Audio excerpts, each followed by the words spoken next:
जरा सोचिए, एक नया साम्राज्य बन रहा है जिसकी नींव ही हिल रही हो।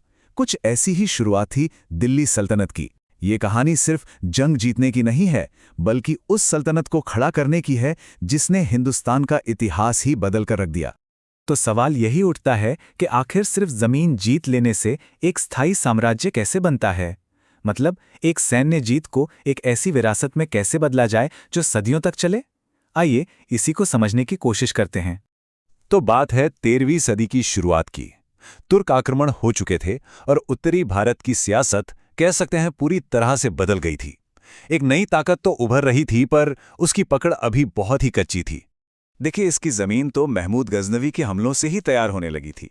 फिर आए मोहम्मद घोरी और 1206 में उनके ही एक गुलाम कुतुबुद्दीन ऐबक ने दिल्ली सल्तनत की बुनियाद डाल दी। पर किस्मत देखिए, सब कुछ ठीक चल ही रहा था कि सिर्फ 4 साल बाद ऐबक की अचानक मौत हो गई और बस ये नई नवेली सल्तनत एक बड़े तूफान के बीच में आ फंसी। ये जो नक्शा है ना, ये एक बहुत जरूरी बात बताता है। दिल्ली में सल्तनत बनने से काफी पहले से ही इस पूरे इलाके में तुर्कों का असर था। असल में गजनवी के हमलों ने उत्तरी भारत की ताकत को अंदर से खोखला कर दिया था और इसी वजह से बाद में गौरी और फिर ऐबक के लिए यहां अपनी पकड़ जमाना थोड़ा आसान हो गया।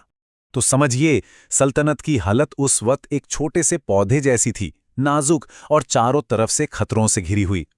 ऐबक जिसने उसे लगाया था वो रहा नहीं, तो अब ये पौधा बिखरने की कगार पर था।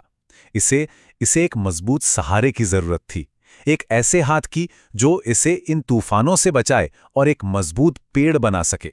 और वो मजबूत हाथ, वो सहारा बनकर आए इल्तुतमिश। जी हां, इल्तुतमिश। उन्हें ही दिल्ली सल्तनत का पहला एम्पायर बिल्डर या कहिए साम्राज्य निर्माता कहा जाता है। वो आर्किटेक्ट जिसने इस सल्तनत को उसका असली ढांचा, उसकी असल शक्ल दी। लेकिन जब इल्तुतमिश गद्दी पर बैठे तो उन्हें कोई फूलों का हार नहीं मिला, बल्कि विरासत में मिला एक कांटों का ताज। जरा सोचिए, एक तरफ गजनी से ताजुद्दीन यल्दौज आंखें दिखा रहा था, दूसरी तरफ सिंध में नासरुद्दीन कुबाचा, पूरब में बंगाल के खिलजी गवर्नर बागी हो चुके थे, राजपूत राज्य भी चुनौती दे रहे थे, और इन सबसे ऊपर मंडरा रहा था मंगोलों का खौफ। मतलब सल्तनत चारों तरफ से दुश्मनों से घिरी हुई थी। पर इल्तुतमिश एक माहिर खिलाड़ी साबित हुए। उन्होंने एक एक करके अपनी सारी मुश्किलें दूर की। सबसे पहले तराइन की लड़ाई में यल्दौज को हराकर दिल्ली को गजनी के असर से पूरी तरह आज़ाद कर दिया।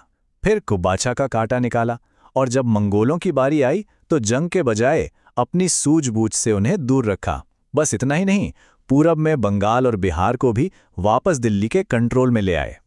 और फिर आया वो कदम जिसे कह सकते हैं एक मास्टर स्ट्रोक।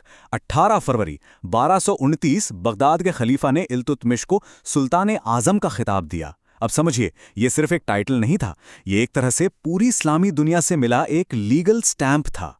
अब इल्तुतमिश सिर्फ तलवार के दम पर राजा नहीं, बल्कि एक जायज, एक वैध सुल्तान थे। और शायद यही वजह है कि बहुत से इतिहासकार कुतुबुद्दीन ऐबक को नहीं बल्कि इल्तुतमिश को दिल्ली सल्तनत का असली संस्थापक मानते हैं। इल्तुतमिश ने तो नींव मजबूत कर दी, पर कहानी में अब एक बिल्कुल नया मोड़ आने वाला था।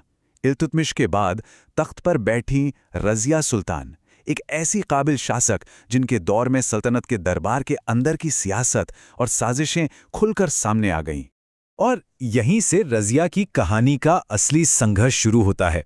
देखिए, एक तरफ थे पिता इल्तुतमिश, जिन्होंने अपनी बेटी की काबिलियत को पहचाना और उसे अपना वारिस चुना, जो उस जमाने में एक बहुत बड़ी क्रांतिकारी बात थी। और दूसरी तरफ थे दरबार के ताकतवर तुर्की अमीर, जिन्हें एक औरत के नीचे काम करना, एक औरत का हुक्म मानना कतई गवारा नहीं था। उन्होंने इल्तुतमिश की ख्वाहिश को दरकिनार किया और रज़िया के भाई को गद्दी पर बिठा दिया। पर रज़िया भी हार मानने वालों में से नहीं थी। वो एक जबरदस्त प्रशासक थीं। वो जंग के मैदान में खुद अपनी सेना को लीड करती थीं। उन्होंने औरतों वाले लिबास छोड़कर मर्दों की तरह अंगरखा और पगड़ी पहनना शुरू कर दिया। मतलब उन्होंने हर तरह से ये साबित करने की कोशिश की कि काबिलियत का जेंडर से कोई लेना देना नहीं होता।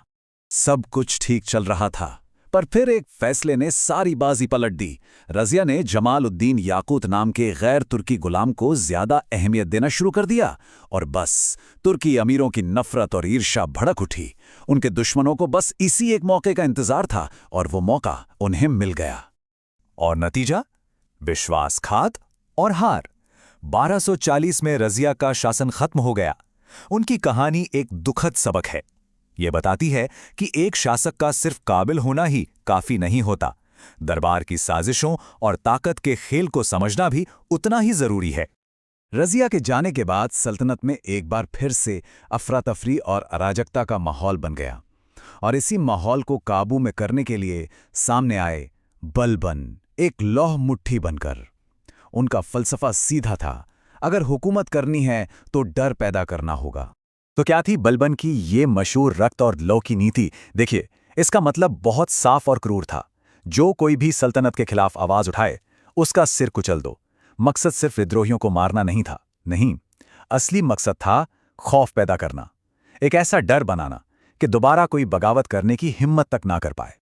और बलबन ने अपनी इस पॉलिसी को लागू करने में कोई कसर नहीं छोड़ी, चाहे वो पहाड़ी इलाकों के खोखर हों या दोआब और राजस्थान के विद्रोही, सबको बेरहमी से कुचला गया। उनका बस एक ही लक्ष्य था, सुल्तान का पद, सुल्तान की ताकत सबसे ऊपर होनी चाहिए, उस पर कोई सवाल नहीं उठा सकता।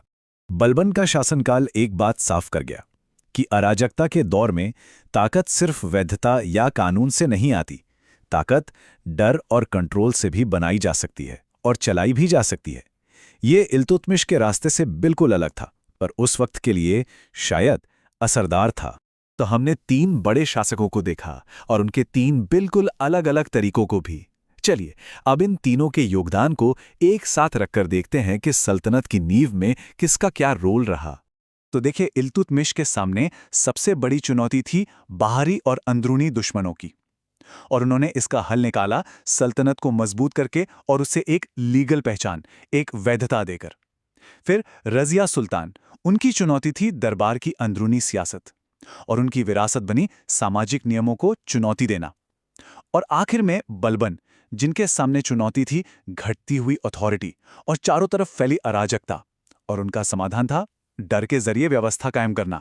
तो एक आर्किटेक्ट, एक ट्रेंड सेटर और एक आयरन फिस्ट, तीनों बिल्कुल अलग, पर तीनों की विरासत ने मिलकर उस नींव को बनाया जिस पर दिल्ली सल्तनत की शानदार इमारत खड़ी हुई। एक ने नींव डाली, दूसरी ने उस दौर की सोच को चुनौती दी, और तीसरे ने उस नींव को फौलाद सा मजबूत बना दिया।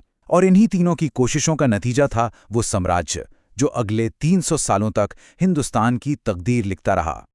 और ये पूरी कहानी हमें एक बहुत बड़े सवाल के साथ छोड़ जाती है कि एक लंबी चलने वाली विरासत बनाने के लिए आखिर क्या ज्यादा जरूरी है, कानूनी वैधता, समाज से आगे चलने वाली सोच, या फिर डर और कंट्रोल?